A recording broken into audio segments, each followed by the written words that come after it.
The story starts with Loke dreaming. He sees himself and his brother Nedium flying over the beautiful land of Pandora, racing each other. After they land, Nedium asks, "How did I die?" Loke tells her what happened and says he feels it was his fault because Nedium was shot. Nedium tells him it was not his fault, and they hug. Loke wakes up feeling scared and full of guilt. On the beach, Kiri and Spider sit together. Spider wishes he could connect with Iowa. Neytiri is still very sad and angry, blaming humans for coming to Pandora. Jake does not talk much and keeps himself busy to avoid thinking. He goes to a sunken RDA ship to get weapons. Loke and Cyria dive with him. Loke finds a bow, and Jake tells him not to show it to his mother. When they bring the weapons back, the Metkayina people are shocked. Tanawari tells Jake this is not the Navi way. Ronal says the morning time is not over, and that Jake should stay with his wife. She says Iowa protects them, not machines. Jake says the humans will come back with more ships, and that spears and arrows are not enough. He also says he will never be Torek Makto again. In another place, Quaritch is still looking for Jake. He asks Commander Ardmore for a ship, but she refuses because he already lost one. Quaritch says he will catch Jake no matter what. Back in the village, Loke feels he always causes problems. Cyria tries to make him feel better. Jake gives Neytiri a powerful weapon on an arrow, but she is upset and thinks it is wrong. Jake angrily asks where Iowa was when their son died. Neytiri cries and says she is far from her forest. Her father's bow is gone, and all she has is her faith in Iowa. Jake comforts her and promises to love her forever. Loke shows Spider and the others Payakan, who has returned to his group. At night, Spider's mask breaks and he cannot breathe. Loke quickly finds another mask and saves him. Neytiri still does not like Spider, and Jake notices this. Suddenly, they hear horns. Cyria says the wind traders have arrived. Everyone goes to see the big ships bringing supplies. Jake and Neytiri decide Spider must go back to the humans because his life is in danger if his mask breaks again. Spider and the kids beg Jake to let him stay, but Jake says no. The kids are sad and angry. In the end, the whole family agrees to go with Spider to return him like a journey. The traders' leader is not happy and says Jake will bring trouble, but Jake says he will protect them. While traveling, Loke feels Nedium flying next to him on an Ikran. At the RDA, Quaritch gets information that Jake and his children are on the traders' ships.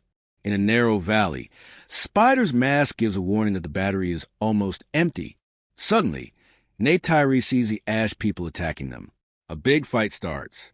Jake grabs his weapon and tells Loke, "Stay here," then goes to fight. Loke takes a weapon too, but he realizes he forgot the radio. When he tries to go back, the radio burns. Loke disobeys his father and joins the fight. His Ikran gets hit, falls, and gets stuck in ropes. On the ship, everyone tries to stop the fire. One attacker tries to kill Kiri and Tuck, but Spider saves them. Jake fights Ash warriors who are trying to destroy the airship. Varang, their leader, throws a firebomb at the ship, causing a huge explosion. Jake escapes while hanging on a rope, and Neytiri fights Varang directly. Neytiri gets hurt, but keeps fighting. The ship is burning. Kiri, Spider, and Tuck escape on an Ikran. Jake was saved by his own Ikran. But Neytiri gets hurt again and falls into the forest. Jake tries to contact her, but she does not answer. Spider saves the others before the ship crashes into the forest. An attacker shoots the Ikran carrying Spider and the kids, and they fall, but they land safely. Spider tells Loke that the mass batteries are still on the ship. They go back to get them, and see the Ash people killing those left on the ship. Loke hesitates to shoot Varang, so their position is discovered and they are chased. In the end, Loke shoots them. Varang is shocked by the gun and tries to understand what it is. Later, Quaritch arrives. The Ash people chase Kiri and the others near a river. They jump into it, but the water current is very strong. Jake keeps looking for Neytiri and trying to contact her with no answer until he finds her Ikran. Loke and the group reach the shore. Spider's mass battery is now 3%, and they have no communication. Loke decides to go back to the crashed ship. Jake finds Spider's mask on the ground. Suddenly, Quaritch surrounds Jake, and Jake is shocked that he is still alive. Quaritch sees a mask and understands Spider is in danger. Jake tells him the Ash people will kill the kids, so Quaritch forces Jake to show him where they are. Spider collapses and cannot breathe. Kiri enters a strange state and tells Loke to place Spider on tree roots. She puts a piece of a strange creature in Spider's mouth. The roots glow and go into Spider's body. Kiri uses Iwa's power, surrounding Spider with glowing roots. This makes Kiri very weak. Suddenly, Spider wakes up and can breathe Pandora's air normally. Everyone is happy. He has become like the Na'vi, but then the Ash people surround them. Varang is shocked to see a human without a mask and a strange weapon. She asks how he can breathe. Kiri says because of Iwa. Varang gets angry, grabs Spider, and says, "Let's see if Iwa can save him now." Kiri answers, "No." At that moment, Jake and Quaritch attack, and another fight begins. Quaritch holds Varang and orders the others to drop their weapons. Varang tells her people to obey, then quickly connects her braid to Quaritch's, causing him terrible pain. She forces Quaritch to teach her how to use the gun. After learning, she says, "I don't need you anymore," and they tie them up. Meanwhile, Neytiri wakes up, rides her Ikrin, and reaches her people, who treat her wounds. She wakes up screaming for her children, but her mother calms her. The scientists quickly prepare the Avatar Link to help. While the Ash people celebrate and dance with their new weapons, Kiri uses her power to make a giant flower shoot thorns at the guards. While they're distracted, Loke cuts the ropes and everyone escapes. As they walk through the forest, Jake tries to convince Quaritch that this world is special, but Quaritch insists he knows who he belongs to. The next day, Neytiri and the others reach them. Quaritch escapes. Neytiri checks on her family, but everyone is shocked when they see Spider breathing without a mask. Quaritch returns to the city and tells the scientists to find Spider, because he is the key for humans to live on Pandora without masks. Dr. Norm tells Jake that fungi changed Spider's body at the cellular level, and that Spider even grew a Q braid. Kiri goes to the Tree of Souls and blames Iwa, asking why Iwa did not save Spider, and force her to do it herself. Kiri has a seizure. Jake and Neytiri decide to tell her the truth. She has no father and is Iwa's child. Norm warns her not to connect with Iwa underwater, because it could kill her. Neytiri tells Jake that Spider must be killed if he is a danger, but Jake refuses and wants to protect him. They return to the water people. The chief tells Jake that a council will decide Paikin's fate, because he caused trouble and spread resistance ideas among young Tolkien. The chief's wife heals Neytiri and asks about Kiri's power. Then she and Neytiri argue and clearly dislike each other. Slowly, Neytiri starts using her bow again. At night, the council meets. The Tolkien say Paikin caused violence, and the council decides to banish him. Paikin leaves sadly. Loke tries to defend him, but no one listens. Jake grabs Loke and scolds him, saying he acted wrongly in front of the council and blames him for Nedium's death.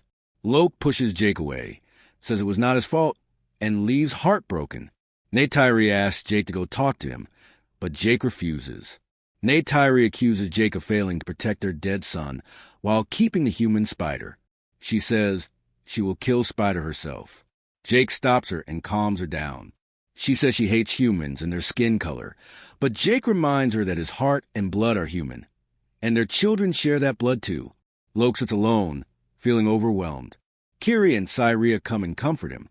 Loke and Cyria fix Neytiri's bow, and Kiri teaches Spider how to connect with animals. Meanwhile, Quaritch attacks other tribes to find Spider. He goes to the Ash people with bags of weapons. His sniper assistant kills one person in front of them to show power. Varang takes Quaritch to her tent, gives him something that makes him dizzy, and tells him her forest burned and Iwa did not help. She says she chose to become fire and burn Iwa instead. She performs a ritual to force Quaritch to tell the truth. He promises her more weapons and RPGs, and delivers them. The Ash people receive automatic guns and flamethrowers, and Varang is impressed. A romantic relationship grows between Quaritch and Varang. The Tolkien arrive, and Cyria tells Loke that Paikin's voice is heard far away, heading to his original clan. Loke gives Neytiri the repaired bow, then goes to find Paikin. The next day, Cyria, her brother, and another warrior go looking for Loke. Jake finds out and asks who allowed them. Ronal says they did not ask permission. The chief tells Jake they will return and says they need all warriors here. Neytiri shows Jake the fixed bow and says Loke carries the power of his ancestors. Loke struggles through the ocean waves to reach Payakan. Spider asks Kiri if Neytiri would love him if he were blue. Kiri kisses him and says, "You are perfect as you are." Suddenly, the Ash people surround them. Spider hides Kiri and lets them chase him instead, but Quaritch captures him.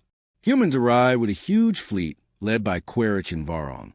Jake learns from Cyria that Spider was taken. Quaritch threatens to burn the village, so Jake surrenders himself to protect the people. Quaritch takes Jake to the city. In the city, Quaritch brings the Ash people with special access devices. General Ardmore first refuses them, but Quaritch insists. Scientists begin testing Spider in prison. Loke continues searching for Payakan when a shark-like creature attacks him. Cyria and the others arrive. The creature traps Loke underwater, but Payakan saves him and Cyria pulls him out. Payakan explains that when he returned home, humans attacked his clan, and only one survivor remained, Tanik, badly injured. Quaritch thanks Spider for saving him before and gives him his necklace. The RDA plans a massive attack on the token. Dr. Garvin objects, but no one listens. Jake is held in a glass cage.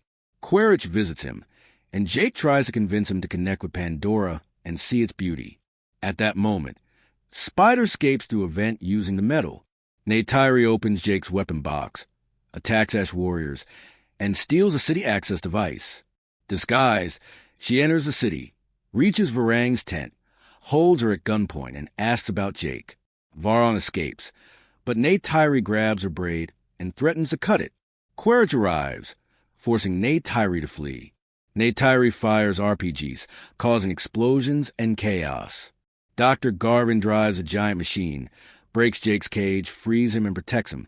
Garvin tells Jake about the plan to kill the token as they escape. A helicopter attacks them, but stops when Spider stands in front of it. They want him alive.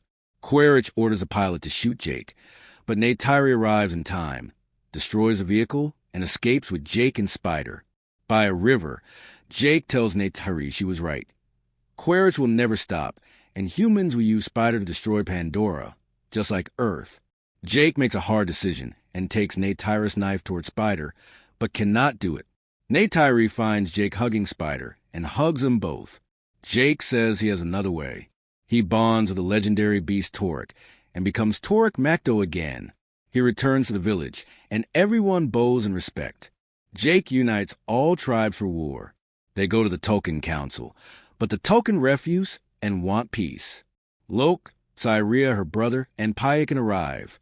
The Token call Payakan an outcast. Cyria says if Payakan is an outcast, so is she, and her brother agrees. Payakan is allowed to speak and calls the only survivor of his clan. After hearing the tragic story, the Token discuss underwater whether to join the fight. Finally, General Ardmore forbids Quaritch from joining the mission. Later, Ronald tells Kiri that she has an important destiny she must complete. Thousands of RDA ships attack, and Torek Macto and the united tribes prepare for the final battle. The hunting fleet arrives, and suddenly the Token whales appear with a full army. The final battle begins. The Token dive and rise like missiles, destroying ships very fast. One by one, the ships fall. The Navi tribes attack from the air and the sea. Jake destroys ships by himself.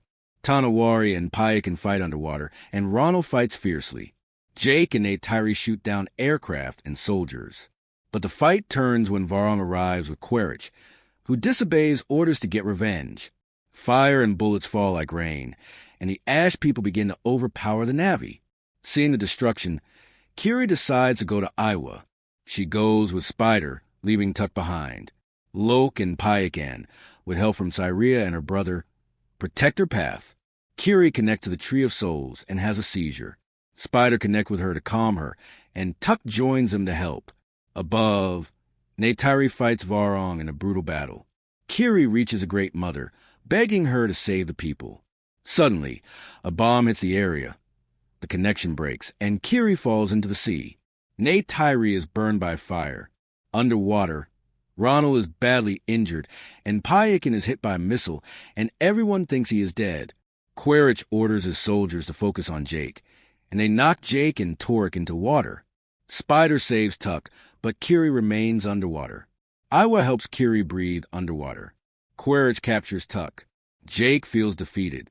Neytiri goes to Ronal, who is giving birth. Loke saves Jake. Spider dives and sees that Kiri is alive and breathing underwater. With Neytiri's help, Ronal gives birth to a baby girl. Before dying, Ronal asks Neytiri to protect her daughter.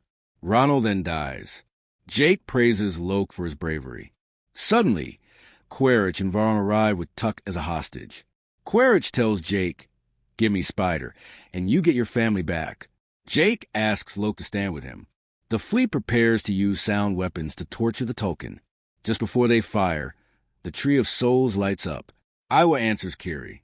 Hundreds of sea creatures surround the ships.